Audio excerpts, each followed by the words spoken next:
거의 참에 아시아로부터 온 유대인들이 성전에서 바울을 보고 모든 무리를 충동하여 그를 붙들고 외치되 이스라엘 사람들아 도우라.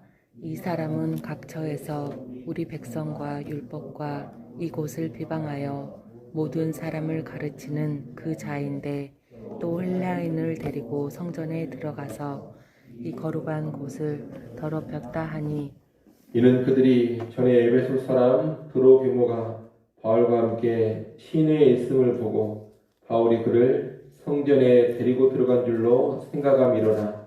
온 성이 소동하여 백성이 달려와 모여 바울을 잡아 성전 밖으로 끌고 나가니 문들이 곧 닫히더라. 그들이 그를 죽이려 할 때 온 예루살렘이 요란하다는 소문이 군대의 천부장에게 들리매 그가 급히 군인들과 백부장들을 거느리고 달려 내려가니 그들이 천부장과 군인들을 보고 바울 치기를 그치는지라. 이에 천부장이 가까이 가서 바울을 잡아 두 쇠사슬로 결박하라 명하고 그가 누구이며 그가 무슨 일을 하였느냐 물으니 무리 가운데서 어떤 이는 이런 말로 어떤 이는 저런 말로 소리치거늘 천부장이 소동으로 말미암아 진상을 알 수 없어 그를 영내로 데려가라 명하니라. 바울이 층대에 이를 때 무리의 폭행으로 말미암아 군사들에게 들려가니 이는 백성의 무리가 그를 없이 하자고 외치며 따라가미러라. 아멘. 바울은 예루살렘에 도착해서 야고보의 군면을 따라 정결 의식을 행했습니다. 당시 예루살렘 교회 안에는 율법을 열심히 지키는 유대인들이 꽤 있었습니다. 이들은 예수님을 구주로 믿기는 했지만 오랫동안 익숙했던 유대인의 문화와 율법의 관습에 따라 살고 있었습니다. 그리고 그렇게 사는 것이 옳다고 여겼습니다. 그런데 바울에 관한 소문이 들리기를 바울은 율법을 지키지 말라고 가르친다는 것입니다. 물론 바울은 그렇게 가르친 적이 없습니다. 바울은 할례를 받거나 율법의 규례를 지켜야지만 구원받는다. 여기에는 강하게 반대를 했지만 할례나 율법 자체를 부정하고 거부한 것은 아닙니다. 그래서 바울 자신도 서원을 하고 결례를 행하기도 했었고 선교팀의 일원인 디모데에게는 할례를 받도록 하기도 했습니다. 그러나 바울에 대한 그릇된 소문이 예루살렘에게까지 들려온 것입니다. 예루살렘 교회의 지도자였던 야고보는 이런 잘못된 소문으로 인해 유대인들이 바울을 공격하거나 또 교회가 소란스러워지는 것을 막기 위해서 바울로 하여금 정결의식을 행하게 했던 겁니다. 나실인 소원을 한 네 사람을 데리고 가서 함께 정결의식을 행하고 그에 필요한 비용을 바울이 지불하도록 한 것입니다. 이렇게 하면 바울이 율법을 부정하는 사람이 아니라는 것을 분명히 보여줄 수 있기 때문입니다. 바울은 이 제안을 받아들이고 정결의식을 행했던 겁니다. 그런데 뜻밖의 곳에서 문제가 터집니다. 예루살렘에 본래 거주하고 있던 유대인들에게서는 아무런 문제가 일어나지 않았는데 오순절을 맞아 아시아에서 예루살렘으로 온 유대인들이 바울을 보고 소란을 일으킨 것입니다. 아시아로부터 온 유대인들은 성전에서 바울을 보고 바울을 붙잡습니다. 그리고 바울이 유대 민족과 율법과 성전을 비방하며 가르쳤다고 외칩니다. 더 나아가 이 바울이 이방인을 데리고 성전에 들어가서 성전을 더럽혔다고까지 말합니다. 당시 예루살렘 성전 외곽에는 바깥뜰이라는 곳이 있어서 이방인들은 거기까지만 들어갈 수가 있었습니다. 그 바깥뜰을 이방인의 뜰이라고 부르는데 이방인들은 그 이상 안쪽으로 들어가서는 안 됐습니다. 바깥뜰 곧 이방인의 뜰을 넘어 안쪽으로 향하는 곳에는 헬라어와 라틴어로 경고문이 써져 있었습니다. 어떤 경고문이냐? 이곳에 들어오는 이방인은 죽인다. 이런 경고문입니다.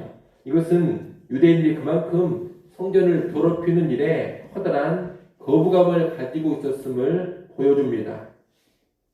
그런데 바울이 이방인을 데리고 성전 안으로 들어가서 성전을 더럽혔다는 겁니다. 이것은 심각한 문제가 아닐 수 없습니다. 바울이 죽임당할 수 있는 그런 문제입니다. 사실 이것은 명백한 오해였습니다. 아시아에서 온 유대인들은 그 전에 바울이 에베소 사람인 이방인 드로비모와 함께 있는 것을 시내에서 봤습니다. 그 모습을 봤던 그들은 지금 성전에서 바울을 보고 이방인 드로비모도 함께 데리고 온 것으로 판단을 한 것입니다. 성전 안에 있던 수많은 유대인들은 이런 외침을 듣고서 흥분합니다. 나아가 온 성에 있던 유대인들도 이 소식을 듣고 흥분해서 성전으로 달려와 모였습니다. 그리고 바울을 잡아 성전 밖으로 끌고 나갔습니다. 3절에 보면 바울을 끌고 나간 후에 성전 문이 닫혔다 그럽니다. 이것은 부정한 자를 성전에서 쫓아내버렸다, 이런 의미를 가지고 있는 모습입니다. 성전 바깥으로 바울을 끌고 나온 무리는 흥분한 가운데 바울을 치고 때립니다. 바울은 승난 군중에 둘러싸여서 죽도록 막고 있는 겁니다. 여기서 일단 우리는 오해의 위험성에 대해서 배우게 됩니다. 사실 바울은 아무런 잘못이 없습니다. 바울은 유대 민족이라든가 율법이라든가 성전을 비방한 적이 없습니다. 오히려 예루살렘에서 율법의 규례를 존중하며 정결의식을 행하고 있었습니다. 또 이방인을 성전에 데리고 들어온 적도 없습니다. 그런데도 아시아에서 온 유대인들은 바울을 오해하고 죽여야 할 사람으로 몰아가고 있는 겁니다. 그리고 이 오해에서 나온 말을 주변의 모든 유대인들도 곧이 듣고 함께 흥분해서 바울을 쳐 죽이려고 하는 겁니다. 원래 문제가 있으면 유대인의 지도자들이나 성전의 책임자들이 이 일의 실태를 파악해서 처리해야 합니다. 정당한 조사와 재판의 절차가 분명히 있습니다. 하지만 지금은 그 모든 절차가 마비되어 있습니다. 오해와 흥분으로 가득 차서 광기 어린 소란이 일어나는 가운데 바울을 쳐 죽이려고 하는 겁니다. 우리 그리스도인들은 이런 오해와 흥분으로부터 자신을 잘 지킬 수 있어야 합니다. 우리가 보고 듣고 아는 데에는 분명히 한계가 있습니다. 사건의 실체를 정확히 모르는 경우가 상당히 많이 있습니다. 그렇기 때문에 누군가의 죄라든가 누군가의 잘못을 지적하고 알리는 데에는 정말로 신중히 해야 됩니다. 또한 누가 어떤 사람에게 죄가 있다, 어떤 사람이 잘못했다, 이런 말과 글을 퍼뜨릴 때 그 사건의 실체를 신중하게 살필 줄도 알아야 합니다. 그렇게 하지 않고서 성급하게 내 생각과 판단 가운데 누군가를 악하다고 소문을 내버리거나 또 누군가를 비방하는 말과 글에 흥분해가지고 성급하게 동조해서는 안 됩니다. 그렇게 나갈 때 반드시 억울한 피해자가 생겨나는 것입니다. 특히나 오늘날은 인터넷이라든가 SNS를 통해서 어떤 소문이 아주 빨리 순식간에 퍼져나가는 시대입니다. 수많은 사람들이 어떤 글 하나가 올라오면 그것을 바로 사실로 받아들이고 퍼나릅니다. 누가 잘못했다는 식의 글이 올라오면 수많은 사람들이 즉각 동조하면서 그 사람을 괴롭게 하고 매장시켜 버리곤 합니다. 오해 가운데 잘못 알면서 흥분하고 열을 내는 경우가 오늘날 얼마나 많은지 모릅니다. 이런 시대에 우리 그리스도인들은 신중해야 한다는 겁니다. 여러분 교회 안에서나 사회에서 언제나 신중하시기 바랍니다. 한 걸음 늦어도 괜찮습니다. 좀 더 알아보고 좀 더 기다려보고 다른 편의 말도 들어보고 해야 합니다. 그럴 때 우리는 선동이라든가 거짓된 조작에 휘둘리지 않는 그런 사람들, 맹목적인 열심에 빠지지 않는 그런 사람들이 될 것입니다. 그리고 그럴 때 우리가 부당한 가해자가 되지 않을 겁니다. 아무쪼록 우리는 신중함을 잘 유지해서 성급한 오해에 빠지지 않는 그런 지혜를 소유하시기를 바랍니다. 바울이 이렇게 유대인들의 오해와 맹목적인 흥분에 의해서 죽도록 막고 있을 때 예루살렘을 관리하는 로마 군대 천부장에게 이 소란의 소식이 전해집니다. 천부장은 예루살렘의 치안과 안정을 책임지는 사람이기 때문에 성이 소란스럽다는 소식을 듣고 곧장 군대를 성전 쪽으로 출동을 시킵니다. 그리고 일단 바울을 체포하고서 수사슬로 결박을 합니다. 그 뒤에 천부장은 바울이 누구고 어떤 일을 했는지를 파악을 하려고 합니다. 하지만 흥분한 군중들이 목소리를 높여서 서로 자기 이야기를 하는지라 사건을 제대로 파악할 수가 없었습니다.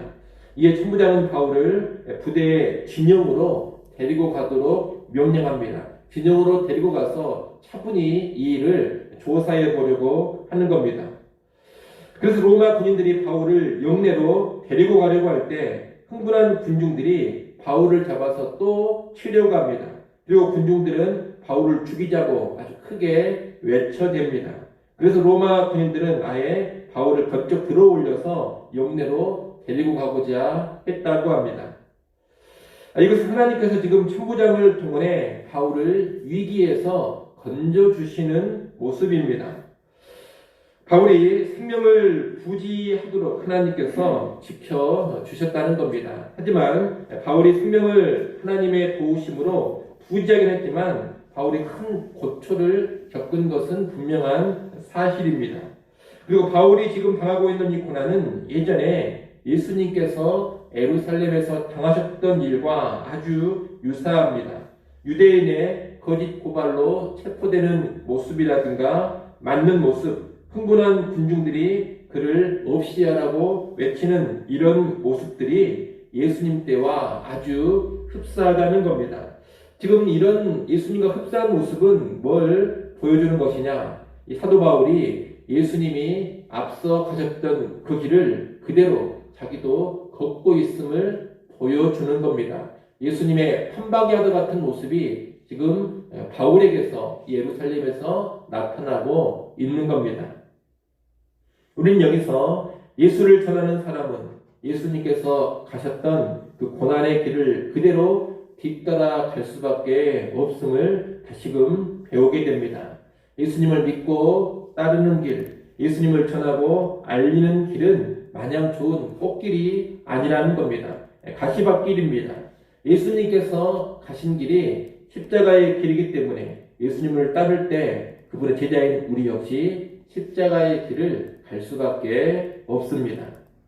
하지만 그 길을 갈 때 하나님 그때그때 또 보호할 것을 보호해 주시고 인도해 주실 것을 인도해 가십니다. 하나님의 섭리가 그 십자가의 길, 고난의 길에 늘 있다는 겁니다. 이제 로마 군대에 이 바울이 체포되는 일을 계기로 해서 바울은 신변을 보호받게 되고 안전하게 재판받을 기회도 제공을 받습니다. 그리고 이를 통해 총독과 왕에게도 복음을 전하게 되고 로마로까지 가서 형제 앞에서도 복음을 전하게 되는 겁니다. 비록 고난의 길이지만 그 고난 가운데서도 하나님께서 보호하시고 인도해 가시는 겁니다. 여러분이 고난이라는 것은 예수의 제자들에게 반드시 찾아오는 것인데 이 고난이 결코 하나님의 통제권 밖에 있지 않습니다. 하나님께서 그 고난도 다 주관하시고 그 고난을 통해서도 자신의 뜻을 이루어 가십니다. 예수님이 십자가 지신 것이 큰 고난이었지만 그 고난의 십자가를 통해서 하나님의 놀라운 구원의 계획, 구원의 뜻이 성취되는 것과 똑같은 일들이 오늘 우리의 고난을 통해서도 나타난다는 겁니다. 우리의 고난 속에서도 하나님의 섭리가 놀랍게 펼쳐져 가는 겁니다. 그런 여러분, 주님을 따르며 고난을 경험하는 것은 당연한데 그 고난을 경험할 때 하나님의 섭리가 그 고난 속에서 함께하고 있음을 절대로 잊지 마시기 바랍니다. 주를 위해 살면 고난을 받지만 동시에 그 고난을 통해서 하나님 우리를 인도해 가시고 알 수 없는 놀라운 하나님의 뜻을 이루어 가시는 것을 함께 경험하게 될 것입니다. 그러니 아무쪼록 예수를 위해서 십자가의 길을 가시되 그 고난 가운데 하나님의 선하신 인도와 섭리도 놀랍게 맛보아 갈 수 있는 우리가 될 수 있기를 바랍니다. 고난을 그저 힘들게만 보지 마시고 고난을 통해서도 이루어 가시는 놀라운 하나님의 계획과 뜻을 기대하면서 고난 맞이하는 우리 모두가 될 수 있기를 간절히 소원합니다. 기도하겠습니다. 하나님 아버지, 오늘 우리가 사람과 사건에 대해서 오해하지 않기를 원합니다. 범사에 신중하게 행하는 그리스도인들 되게 하셔서 맹목적인 흥분과 맹목적인 열정에 붙들리지 않게 하여 주시옵소서. 선동과 조작에 쉽게 휩쓸리는 가운데 부당한 가해자가 되지 않도록 우리를 늘 붙잡아 주시옵소서. 하나님, 바울이 예루살렘에서 예수님이 가셨던 그 고난의 길을 그대로 뒤따르고 있는 것을 보았습니다. 예수님을 따르고 예수님을 알리는 삶에는 반드시 고난이 함께함을 알게 하셔서 예수 믿고 살아갈 때 고난을 당연하게 받아들이게 하여 주옵소서. 아울러 이 고난 속에서도 하나님의 선하신 뜻이 놀랍게 이루어져감을 또한 알게 하셔서 우리에게 찾아오는 고난도 하나님의 뜻이 이루어져가는 과정임을 알고 기쁨과 소망으로 받아들일 줄 알게 하여 주시옵소서. 아버지 하나님, 이 시간 하나님께 나와 기도합니다. 우리의 기도하는 소리를 들으시고 하나님의 크고 비밀한 응답들 허락하여 주시옵소서. 우리 힘으로, 우리 지혜로, 우리의 능력으로 살 수 없는 존재임을 다시금 겸손히 고백하게 하시고 주의 은혜를 찾고 구하게 하여 주옵소서. 오늘 하루도 주님과 동행하게 하시고 주께 붙들림 받은 삶 살게 하여 주옵소서. 예수님의 이름으로 기도드리옵나이다. 아멘.